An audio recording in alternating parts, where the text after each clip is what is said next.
مصطفیٰ جانے رحمت پہ لاکھوں سلام، شمع بز میں ہدایت پہ لاکھوں سلام۔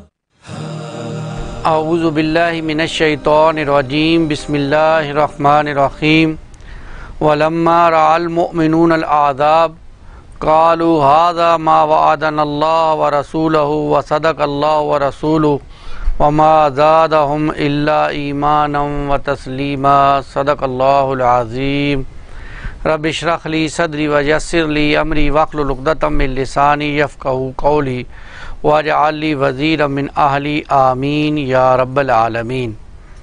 اللهم صل على محمد وعلى آل محمد كما صليت على إبراهيم وعلى آل إبراهيم إنك حميد مجيد۔ اللهم بارك على محمد وعلى آل محمد كما باركت على إبراهيم وعلى آل إبراهيم إنك حميد مجيد۔ ناظرین، آج 11 ربیع الاول ہے اور سیرت پروگرام میں آج ہم غزوہ خندق کا مطالعہ کریں گے انشاءاللہ۔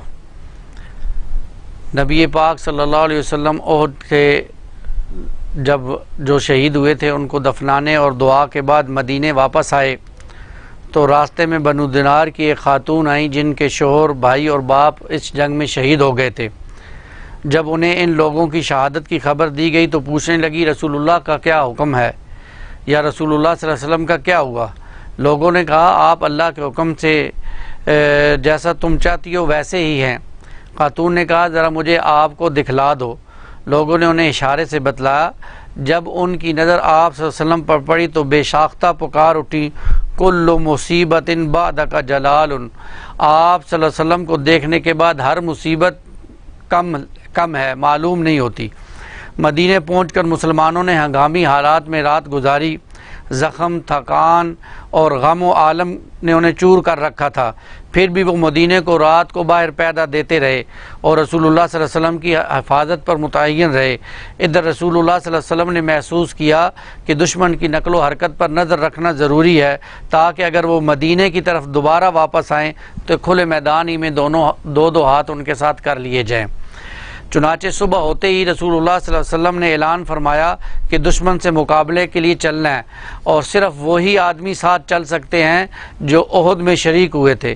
اب یہ وہ صحابہ تھے، کوئی زخموں سے چور تھا، کسی کا کوئی فوت ہو گیا تھا، کوئی شہید ہو گیا تھا، لیکن انہوں نے رسول اللہ صلی اللہ علیہ وسلم کی پکار پر جو ہے وہ لبیک کہا اور آپ صلی اللہ علیہ وسلم کے ساتھ چلے۔ رسول اللہ صلی اللہ علیہ وسلم تقریباً 10 کلومیٹر تک جو ہے وہ پیچھے گئے مشرکین کے اور ان کا تعاقب کیا، اور وہاں پر کچھ دن پڑاؤ کرنے کے بعد اللہ کے رسول واپس مدینے تشریف لائے۔ احد میں مسلمانوں کو بہرحال جو معاملہ اٹھانا پڑا، جو ذکر اٹھانی پڑی، اس کے اثرات بہرحال اچھے نہ تھے۔ دشمن جری ہو گئے تھے اور کھل کر مد مقابل آ گئے، اور کئی واقعات ایسے پیش ہوئے جو مسلمانوں کے حق میں بہتر نہ تھے۔ سب سے پہلے جناب رجی کا واقعہ پیش آیا۔ کچھ لوگ آئے رسول اللہ صلی اللہ علیہ وسلم کے پاس اور انہوں نے کہا کہ ہمارے پاس اسلام کا چرچا پہنچا ہے، لہذا ہمیں آپ دین سکھانے اور قرآن پڑھانے کے لیے کچھ لوگ بھیج دیں۔ آپ صلی اللہ علیہ وسلم نے عاصم بن ثابت کی امارت میں 10 صحابہ کو روانہ کر دیا۔ جب لوگ یہ رجی پہنچے تو انہوں نے ان کے ساتھ غداری کی اور ان صحابہ کو جو ہے وہ قتل کر دیا گیا، شہید کر دیا گیا۔ یہ معاملہ، ان میں سے 2 بچ گئے اور کسی طرح مکے پہنچ گئے تو وہاں پر ان لوگوں نے جن کے والدین بدر میں شہید ہو گئے تھے، مارے گئے تھے، ان کے بدلے میں ان کو جو ہے وہ قتل کر دیا گیا۔ یہ سارے معاملات ہوئے۔ پھر اسی طرح غزوہ بنو نذیر سن 4 ہجری میں پیش آیا، اور یہ یہود کا قبیلہ تھا جو مسلمانوں کے خلاف سازشیں کرنے میں مشروف تھا۔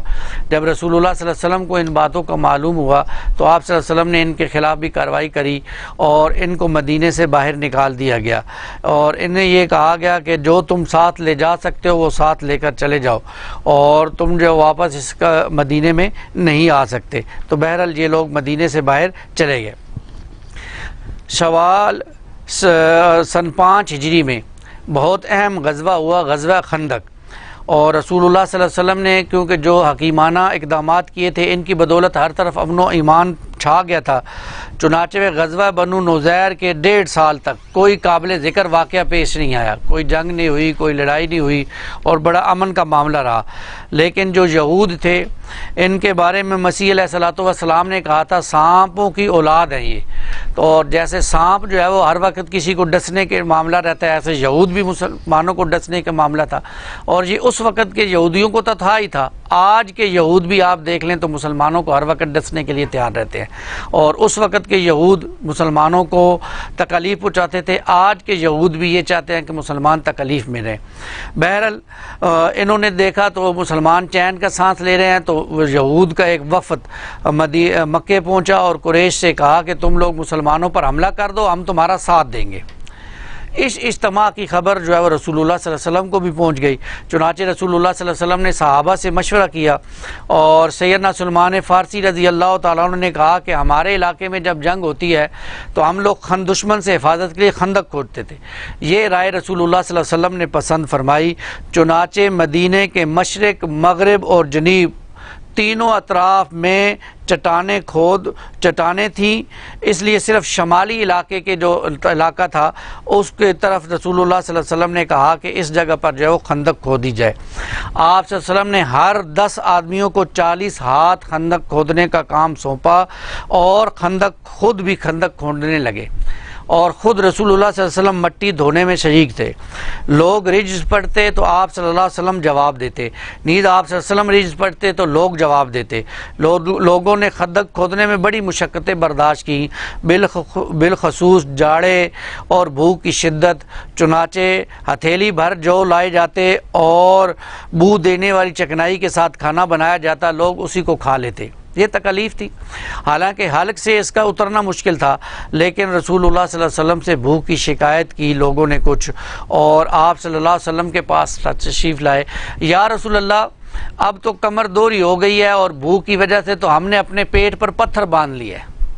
تو قربان جائے محمد و رسول اللہ صلی اللہ علیہ وسلم کے، آپ نے اپنے جسم مبارک سے کپڑا ہٹا دیا تو آپ کے جسم پر 2 پتھر تھے۔ اس وقت اللہ تعالیٰ نے قرآن مجید میں سورہ احزاب کی آیت نمبر 21 نازل فرمائی، لَقَدْ كَانَ لَكُمْ فِي رَسُولِ اللَّهِ أُسْوَةٌ حَسَنَةٌ، بے شک تمہارے لیے رسول اللہ صلی اللہ علیہ وسلم کی زندگی میں بہترین نمونہ ہے۔ اور یہ جو 2 رکوع غزوہ احزاب کے اندر دوران یہ آیات نازل ہو رہی ہیں، کتنا سخت غزوہ، بھوک پیاس اور پتھر باندھنے والا غزوہ۔ ہم آج اس آیت کو پڑھ کر جھوم جاتے ہیں، سبحان اللہ کے نعرے لگاتے ہیں، لیکن اسوہ رسول ہمارے سامنے نہیں رہتا کہ کیسے رسول اللہ صلی اللہ علیہ وسلم نے غزوہ خندق کے اندر جو ہے وہ تکلیف اور مصیبتیں برداشت کی تھی۔ ہمیں ان باتوں کا اندازہ ہی نہیں ہے کہ کیسے رسول اللہ صلی اللہ علیہ وسلم نے دین کی خاطر تکلیف برداشت کی۔ ایسے واقعات ہوئے خندق کے دوران، آپ اندازہ کریں۔ سیدنا جابر نے رسول اللہ صلی اللہ علیہ وسلم کی بھوک دیکھی تو صبر نہ کر سکے، اپنی بکری کا ایک بچہ ذبح کیا، اور ان کی بیوی ایک ساتھ تقریباً 2.25 کلو جو پیس کر اس کا آٹا بنا کر روٹی لے آئی۔ پھر خفیہ طور پر رسول اللہ اور چند صحابہ کو دعوت دی، مگر رسول اللہ صلی اللہ علیہ وسلم سارے اہل خندق کو لے کر پہنچ گئے۔ 1000 کا لشکر، سب نے سیر ہو کر کھانا کھایا، لیکن کھانا پھر بھی بچ گیا۔ نعمان بن بشیر کی بہن اپنے والد اور ماموں کے لیے ہتھیلی پر کھجوریں لے کر آئی تو رسول اللہ صلی اللہ علیہ وسلم نے اس کو کپڑے پر بکھیر دیا۔ سارے صحابہ نے اس میں سے کھجوریں کھائیں، لیکن کھجوریں پھر بھی پڑی ہوئی تھی۔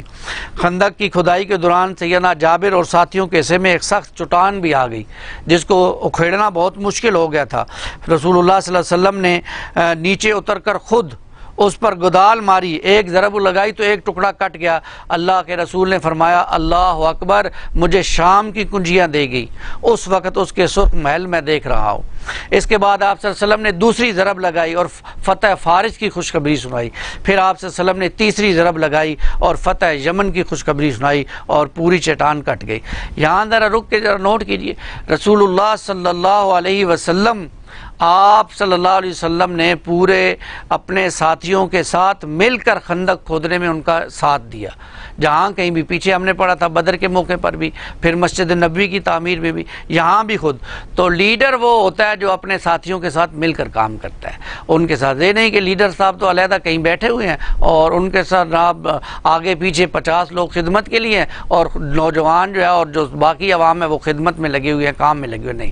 اللہ کے رسول کا یہ اسوہ ہے صلی اللہ اللہ علیہ وسلم خود بھی کام کر رہے ہیں، ساتھ صحابہ بھی کام کر رہے ہیں۔ کاش یہ اسوہ ہمیں سمجھ آ جائے، کاش یہ بات ہمیں سمجھ آ جائے، جب کوئی بڑا اپنے ہاتھوں سے ساتھ کام کرتا ہے تو چھوٹے خود بخود کام کرتے ہیں، اور جب بڑا کام نہیں کرتا تو چھوٹے بھی کہتے ہیں، جیسے آج ہمارے ملک میں چور بازاری ہے، کوئی کام نہیں کرتا ہے، اوپر بھی کوئی کام نہیں کرتا تو نیچے بھی کوئی کام نہیں کرتا ہے، جبکہ اسوہ رسول سے ہمیں یہ بات ملتی ہے کہ بڑے کو بھی کام کرنا چاہیے، چھوٹے اس کے ساتھ مل کر کام کرتے ہیں۔ یہ غزوہ خندق کا معاملہ تھا۔ خندق کے اب جب قریش وہاں سے 5000 کا لشکر لے کر چلے، خندق کے مقام پر پہنچے تو عربوں کے لیے خندق ایک نئی چیز تھی، انہیں تو معلوم ہی نہیں تھا۔ اب وہ اس کو پار کرنے کے لیے جگہ تلاش کرنے لگے، دوسری طرف سے مسلمانوں نے تیر جو ہے وہ پھینکے، جب ان کے لیے کہیں جانے کا معاملہ نہیں تھا، اب وہ وہاں پھنس کر رہ گئے۔ 1 مہینے تک انہوں نے وہاں پڑاؤ ڈالے رکھا، اور 1 مہینے کے بعد اللہ تعالیٰ نے تیز آندھی چلا دی، ان کی دیگیں الٹ گئی، ان کے اونٹ بھاگ گئے، ٹینٹ ٹوٹ گئے، اور یوں وہ وہاں سے بھاگے ہیں۔ اور اللہ کے رسول نے فرما دیا مسلمانوں سے، آج کے بعد قریش تم پر چڑھائی نہیں کر سکیں گے، اس کے بعد تم ان کے اوپر چڑھائی کرو گے، اور وہی بات سچ ثابت ہوئی۔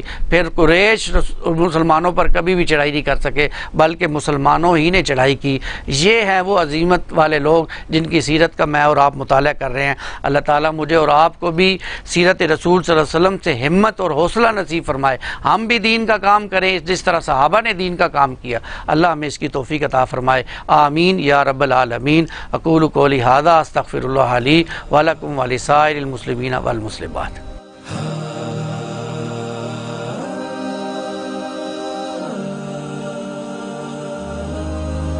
مصطفیٰ جانے رحمت پہ لاکھوں سلام، شمع بز میں ہدایت پہ لاکھوں سلام۔